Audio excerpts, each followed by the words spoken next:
तो मैं ऑपरेशन रक्षक के दौरान 2001 के दौर की बात है ये। तब मेरी पोस्टेड जो है जम्मू कश्मीर के अंदर बांदीपुरा सेक्टर के अंदर थी। ऑपरेशन में जा रहे थे। ऑपरेशन के ज़्यादा वक्त जो है आतंकवादियों ने हमारे पे हमला कर दिया।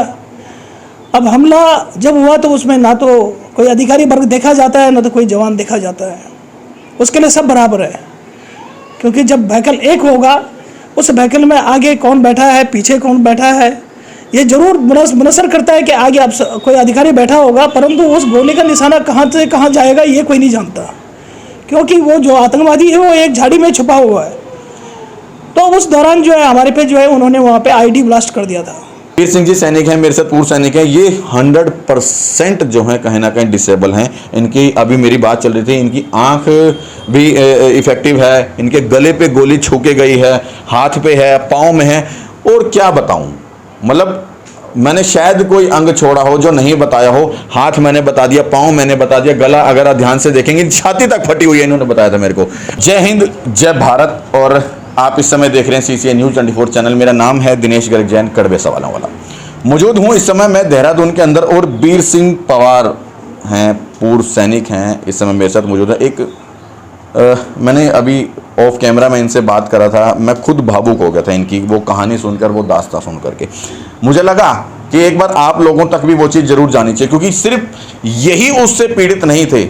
आज बहुत सारे जो पूर्व सैनिक हैं वो इस चीज़ को लेकर के पीड़ित हैं, शायद वो अपना हक नहीं ले पा रहे हैं।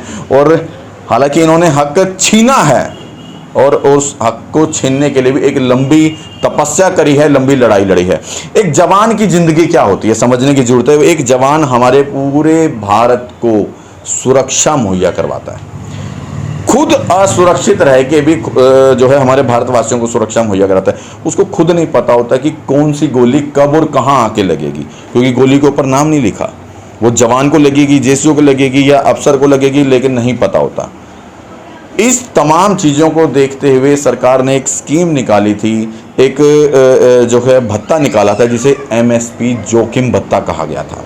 कि अगर गोली लगती है, जवान को लगती है या अफसर को लगती है, किसी को भी लगे, क्योंकि गोली को मैं फिर बता दूं, गोली पे नाम नहीं लिखा कि वो किसको लगेगी, लेकिन अगर अंग किसी का भी लगता है तो, लेकिन इसके अंदर भी विसंगतियां हैं कि अगर जवान को गोली लगती है तो कम पैसा, अधिकारी को गोली लगती है तो ज्यादा पैसा, जवान का हाथ कटता है तो कम पैसा, अधिकारी का हाथ कटता है तो ज्यादा पैसा। इन तमाम विसंगतियों को लेकर के कहीं ना कहीं हमारे सैनिक भाइयों के अंदर बहुत बड़ा रोष है, और सरकार से निवेदन करूंगा कि इस तरह की विसंगति को तुरंत तत्काल प्रभाव से ठीक किया जाए, क्योंकि कहीं ना कहीं जवान जो है वाकई पूरी जिंदगी दे देता है, अपनी जवानी दे देता है, अपना बचपन दे देता है अपनी सेना के अंदर रह करके देश को, लेकिन बाद में मिलता क्या है, कुछ भी नहीं। वीर सिंह जी सैनिक हैं, मेरे साथ पूर्व सैनिक हैं। ये 100% जो है कहीं ना कहीं डिसेबल हैं। इनकी अभी मेरी बात चल रही थी, इनकी आंख भी इफेक्टिव है, इनके गले पे गोली छू के गई है, हाथ पे है, पाँव में है।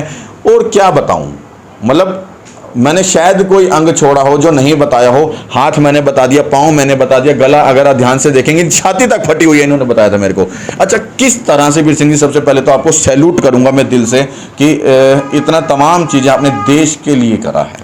मैं देश को सैल्यूट करता हूँ, जिस देश ने मुझे और मेरी माँ ने मुझे जन्म दिया है।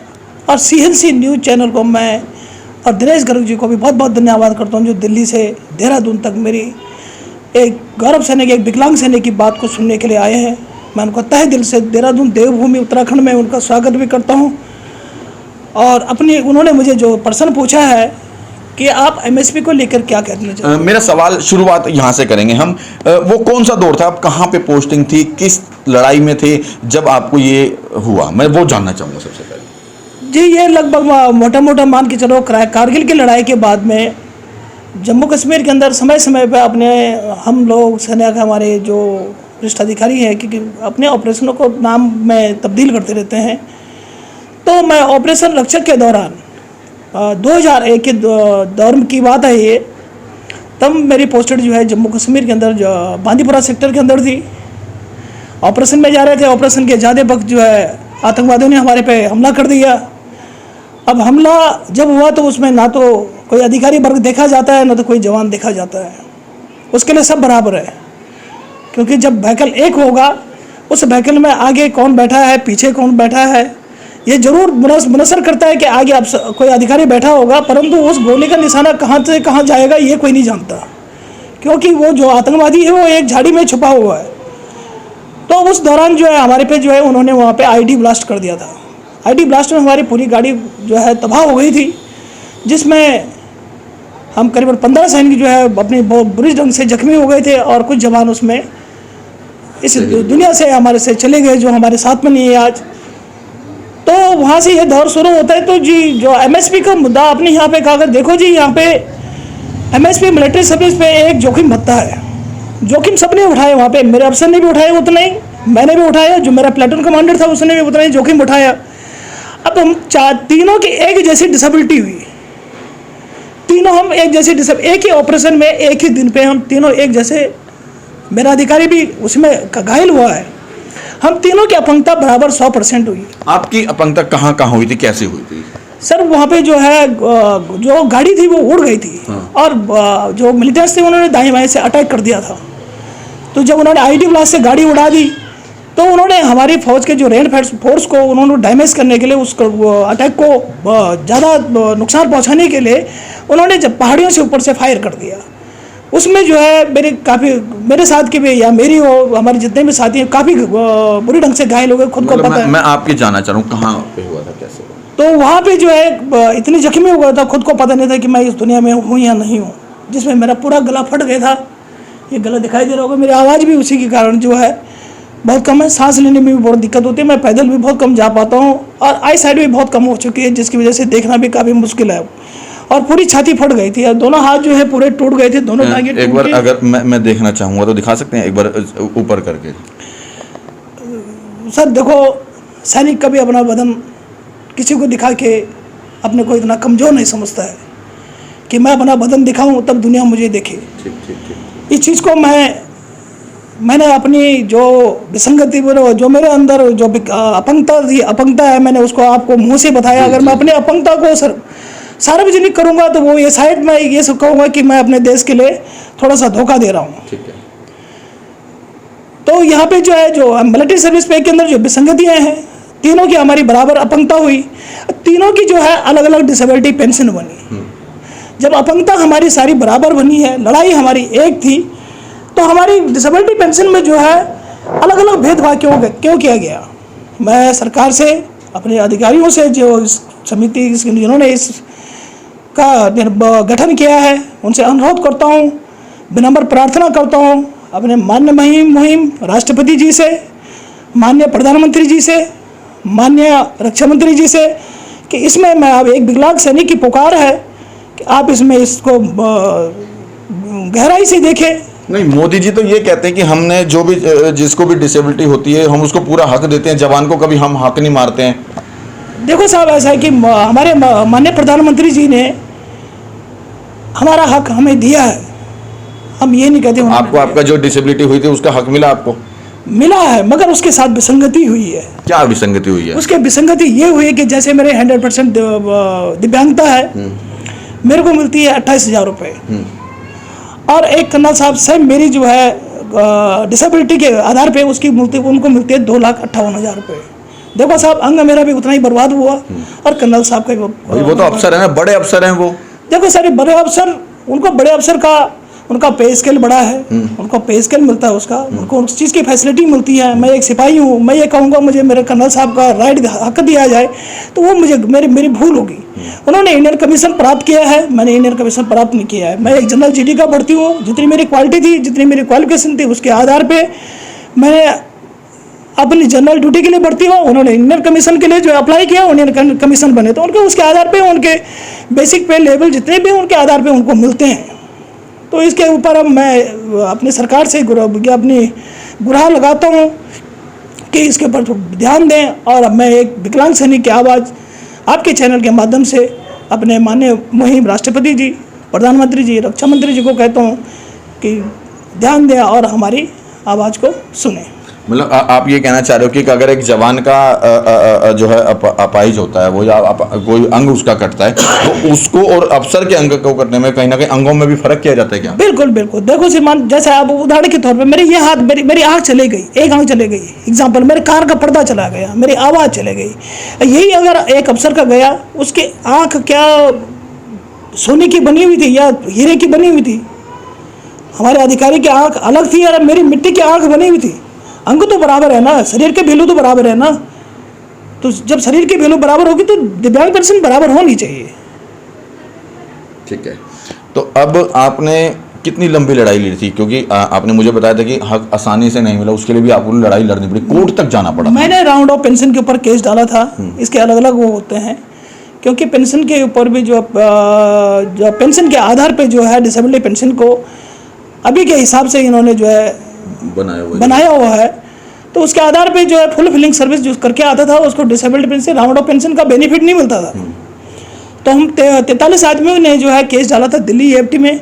उसके आधार पे जो है हमको न्याय मिला है। जब हम कोर्ट की शरण में गए तब जाके हमें न्याय मिला, अन्यथा हमें ऐसे ही रहना पड़ता। फिर मतलब अपना हक जो देश को आपने दिया है, अपना समय दिया है, अपना तमाम चीज़ वो दे दी, उसके बावजूद भी हक पाने के लिए भी लड़ना पड़ा।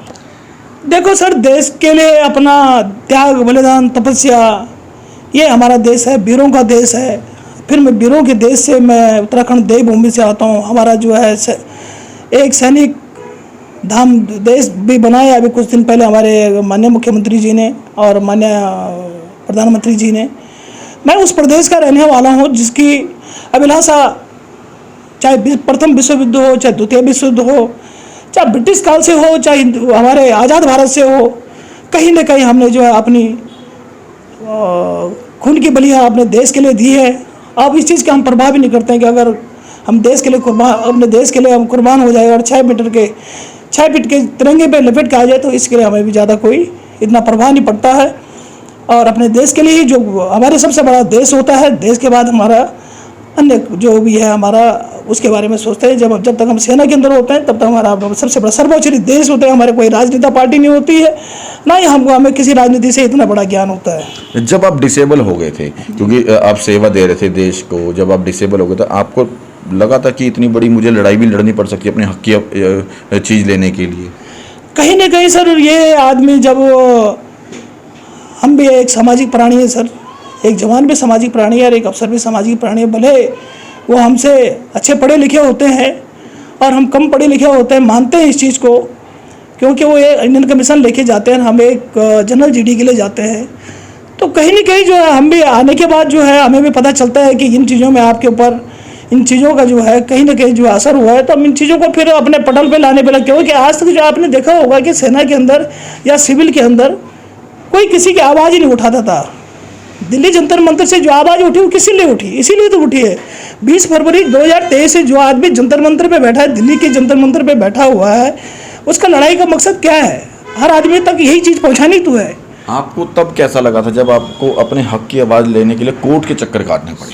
सर मुझे जो है काफ़ी महसूस हुआ, क्योंकि अगर मेरे अधिकारी मेरे साथ सही न्याय, सरकार की जो पॉलिसी है सही न्याय कर देती, मैं इसमें अधिकारियों को दोषी नहीं ठहराता हूँ, ना ही मैं अपने बाकी वो प्रधानमंत्री को दोषी ठहरा हूँ। जो पॉलिसी बनाई है, पॉलिसी किसने बनाई है? फिर जिस पॉलिसी जिसने भी वो पॉलिसी बनाई है, पॉलिसी तो सरकार ने बनाई है ना। तो बस अब आपके चैनल्स के माध्यम से जब आप सरकार कहते हो तो मैं भी सरकार कह देता हूँ। नहीं भाई, सच्चाई तो वही है, पॉलिसी सरकार ने बनाई है। अगर सरकार ध्यान देती तो शायद आपके साथ ये विसंगति ना होती, आपको कोर्ट के चक्कर ना काटने पड़ते। हाँ, जिन्होंने वो पॉलिसी बनाई है, सरकार को थोड़ा गहराई से उसको देखना चाहिए था कि इसमें कोई कमी तो नहीं छूट गई कि कोई जवान हमारा जो है ऐसी आवाज़ उठाए कि किसी चीज़ का बड़ा बमंडर बन जाए और दिल्ली जंतर मंतर में पहुंचना पड़े और रैली पे रैली निकाले, अपनी मजाक बनाए। देखो सब हम स्वाभिमान होते हैं, हम किसी न किसी डिसिप्लिन के अंदर होते हैं, और जब हम एक लंबा समय अपनी उम्र सेना के अंदर देते हैं तो हमारा डिसिप्लिन ये हमारा सबसे बड़ा पहचान होती है। तो आने के बाद भी, सेना से सेवानिवृत्त होने के बाद भी हम अपना जो दिनचर्या होता है वो डिसिप्लिन से ही निकालते हैं। तो हम ये नहीं चाहते कि सरकार को जो है हम एक बड़े बमंडर के साथ में जो है बदनाम करें कि जो है हमारे साथ ये विसंगतें हैं। मैं माननीय अपने सरकार से निवेदन करता हूँ कि हमारी विसंगतियों को, जितनी भी हमारी पे कमीशन से रिलेटेड जितनी भी विसंगतियाँ हैं, चाहे MSP है, वो RP2 की विसंगतियाँ हैं, डिसेबिलिटी पेंशन है, विधवा पेंशन है, ECHS में भेदभाव है, CHD कैंटीन में भेदभाव है। आपने देहरादून में भी देखा होगा CHD कैंटीन में भेदभाव हुआ है। चाहे कितने भी वो भेदभाव है, मैं माननीय मुख्यमंत्री, महामुनि, प्रधानमंत्री, महामहिम राष्ट्रपति, माननीय प्रधानमंत्री, माननीय रक्षा मंत्री जी से अनुरोध करता हूँ, एक विकलांग सैनिक की आवाज़ सुने और हमारे जो हमारी मांग है, जायज़ मांगों का निवारण करने की कृपा करें। बहुत बहुत धन्यवाद। जय हिंद, जय भारत, जय उत्तराखंड।